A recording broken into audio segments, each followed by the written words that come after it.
Hi, and welcome back to my videos. So this video is going to be the final things for my Unit 1, the very final video on my Unit 1, and then the start of my Unit 2. This was done the 4th, the 3rd, as you can see there, and that's it. So let's begin. So there's quite a lot of information in today's PowerPoint as well, so I'm gonna kind of have times where you can pause it and read through the information instead of me reading it all out, otherwise I think it's gonna take ages. So my Part B review, my personal review, so I have kind of touched on this already, but I looked back and I haven't done anything really specific on it, so that's what I wanted to do now. So I'm really pleased with the progress I made. When I began, I wasn't expecting to be able to produce the liner prints I can now, and I was expecting it to be a lot harder than I found actually, so that's good. I made sure during my project I was taking my time, which is a big thing for me because when I was completing my art GCSE, my tutor gave me a lot of feedback on not rushing, and a lot of my pieces kind of came out slightly rushed. So I tried to make sure of and think about when I was doing my pieces, and it's kind of reflected in my designs. However, I do think my final execution of my pieces could have been better and neater. I also could have been stricter with completing my deadlines, which is something that I'm trying to improve upon in my Unit 2, which is one of my goals I've set for myself.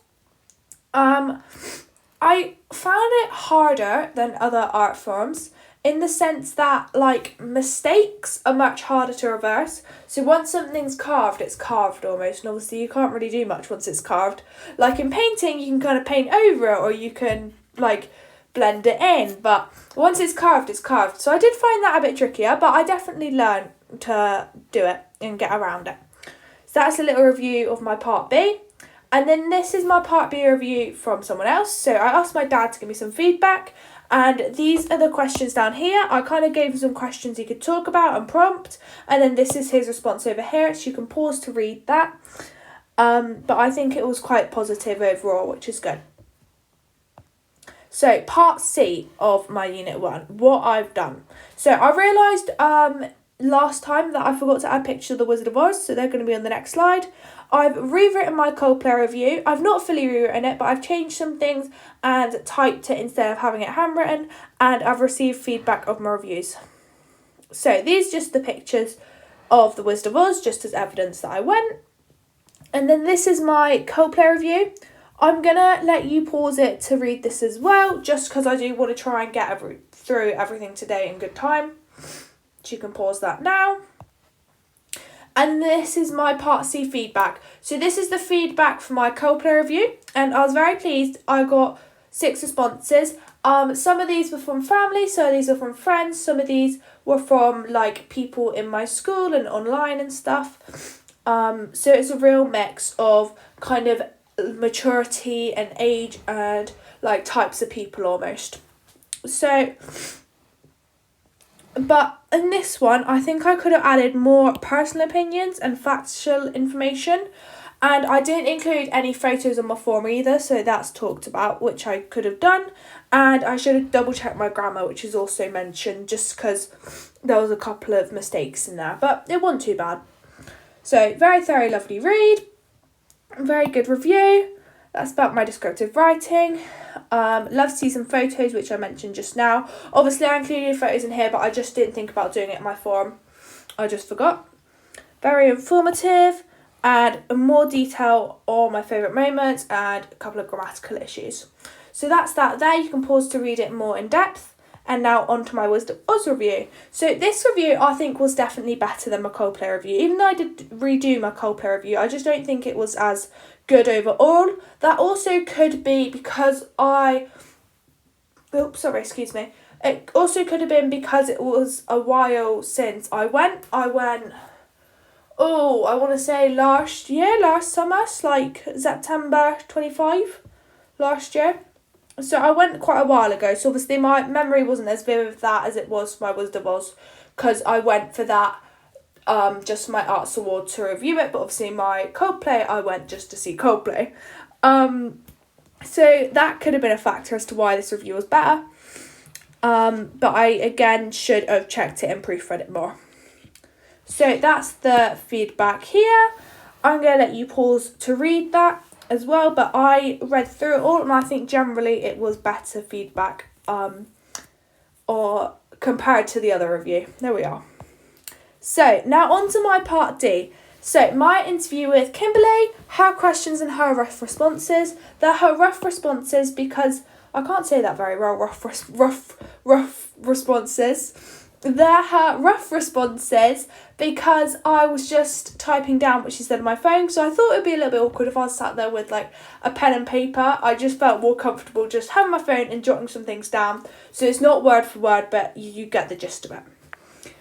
How did you get to where you are today? Her grandma taught her how to sew, worked for various pantomimes in London and worked in a small factory creating curtains and blinds before moving back to Glastonbury just before COVID.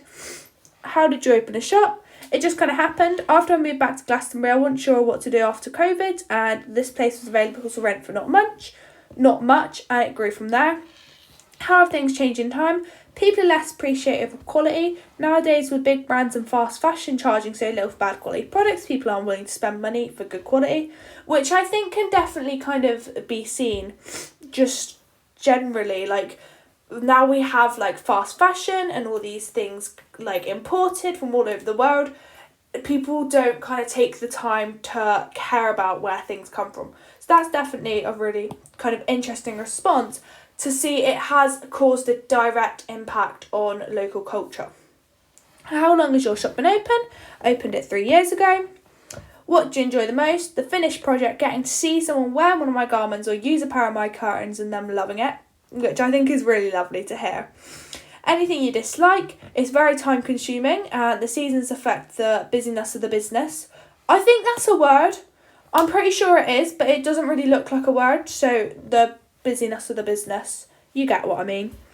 The typical working day like? When I arrive at the shop, I turn everything on and get it running and begin any projects for the day, either contacting clients or designing and making the item. If I don't have any clients, then I make things for the shop like hoods and cloaks, which are quite popular in Glastonbury, definitely. Is there any kind of challenges you face or anything specifically tricky?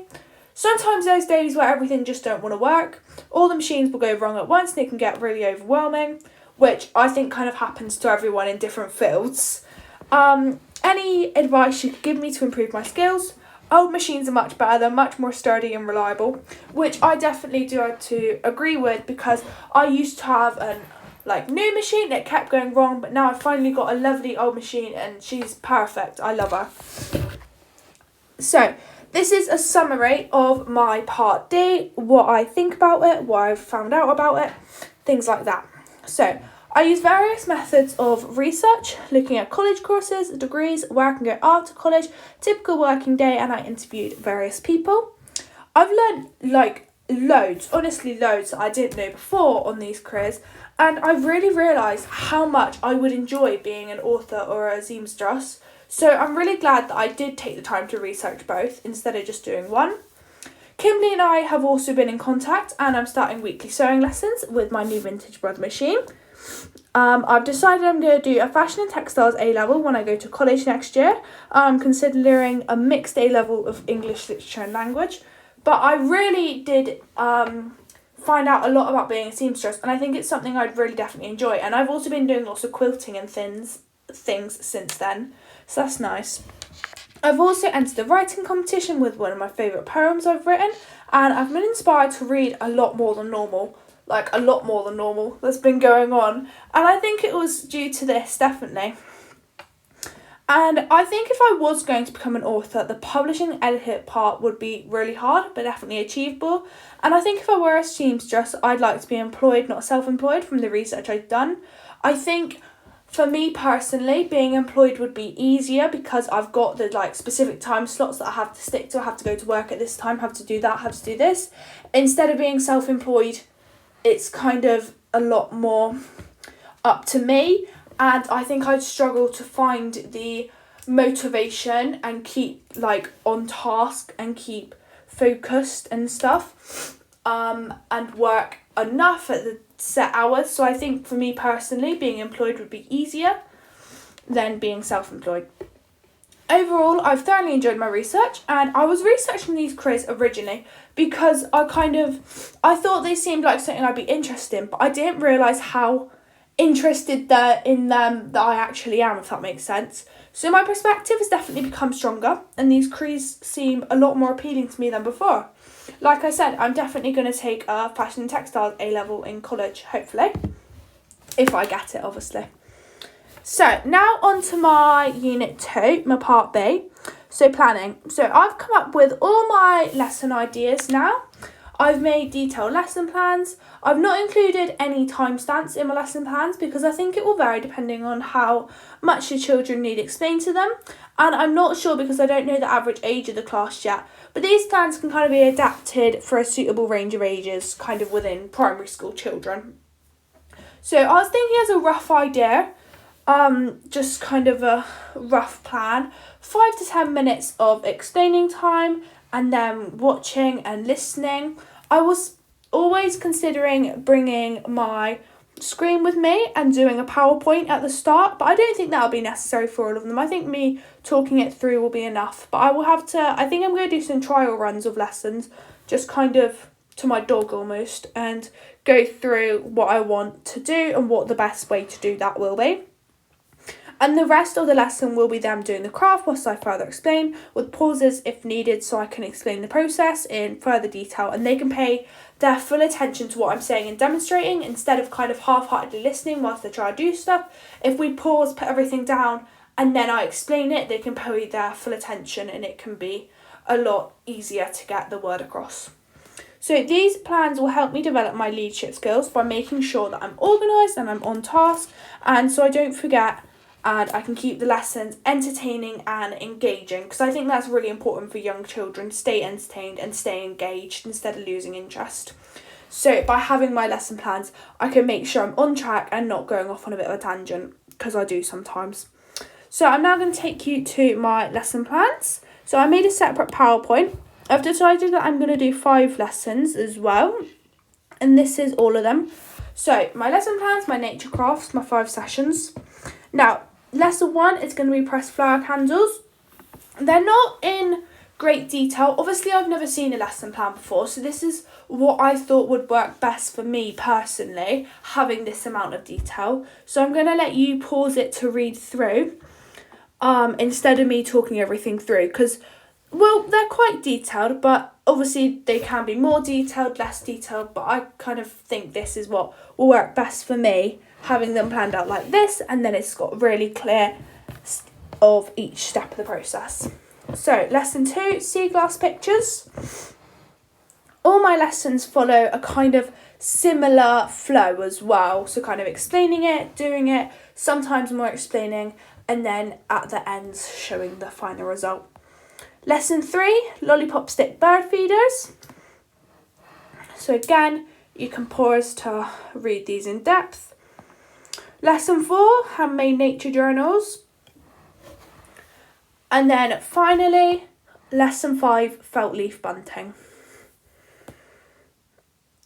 And at the end of this one, it's a bit different because I'm obviously going to need feedback for how I did, and I think I'm going to give a feedback form to the supervising adults, so like the TA or whoever's watching over me, and I'll speak to the children. Maybe I'll give them a little thing where they can like circle 1 to 10. It depends on their age as well and their ability, but I think it'll be easier if I give an in-depth form to the adults. I think I'd get better kind of feedback than little kids, obviously. So next, my Unit 2 Part B risk assessments. So I'll let you read through them here.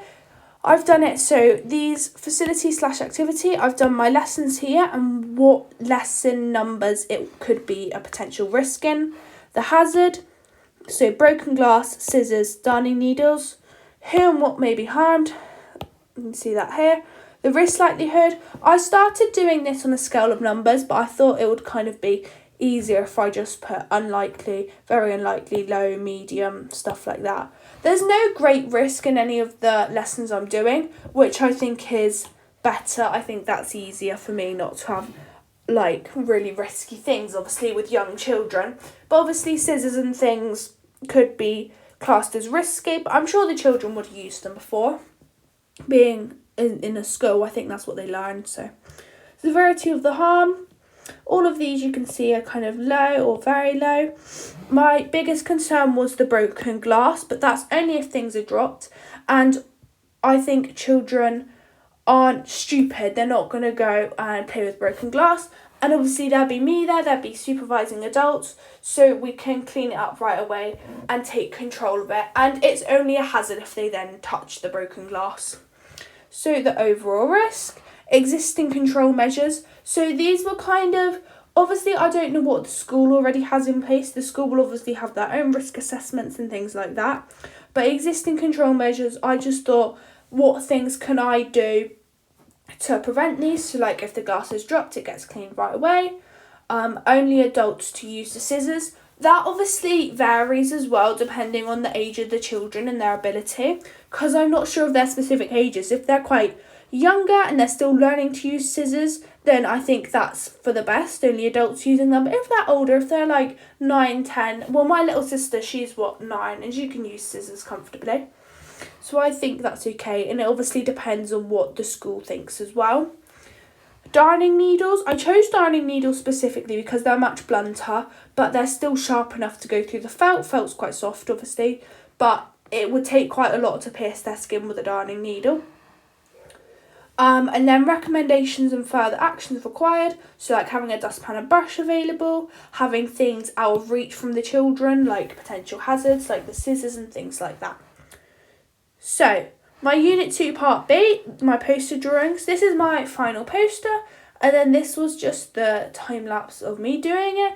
I wanted to play with the nature theme, because obviously it's the nature lessons. So I thought I'd do a nice sunny day with some flowers, like a meadow, and I used Procreate for this, and this is the time-lapse of me drawing it, basically. And you can see I'm trying different things. Then with the writing, I was resizing it and I had a grid up so I could follow it and keep it all, not symmetrical, all the same size as each letter, basically.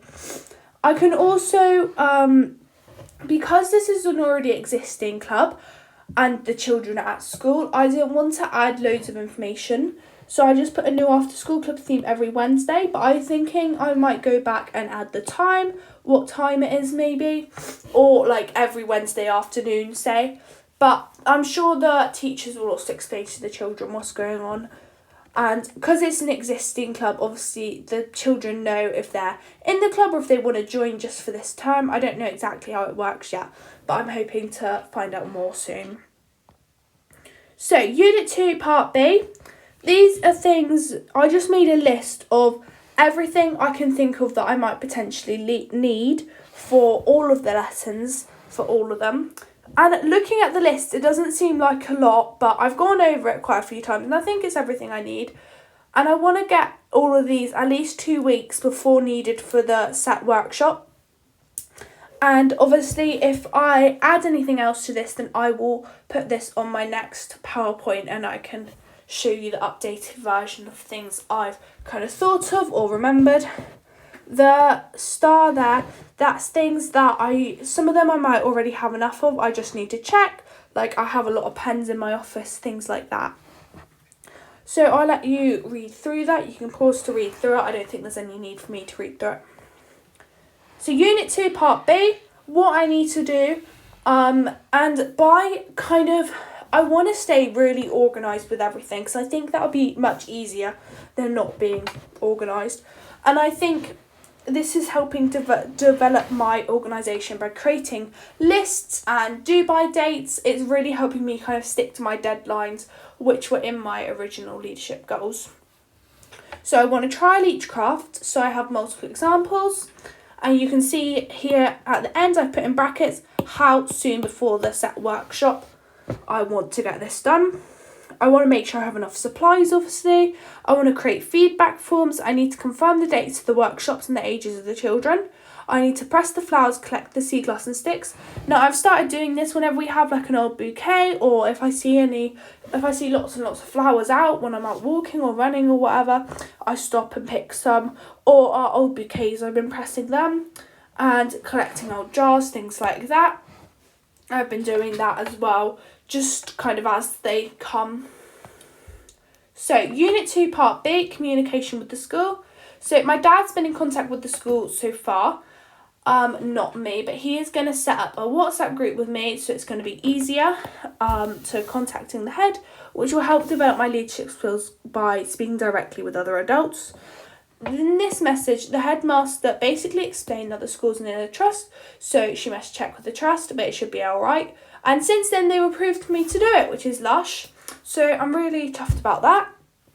And I just wanted to add as well, in here she mentioned it's for DOV. It's not for DOV. I think that's what my dad just said.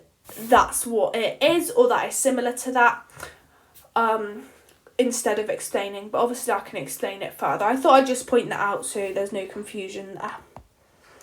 So that's everything for today. Now, my next video's plan for Unit 2, my Part B and my Part C, I wanted to have created all my examples of things, so like my jars and my pictures and stuff like that. I want to have bought all my materials and have them all sourced, or have a plan of when I'm going to buy them. I wanted to confirm all the dates of my workshops.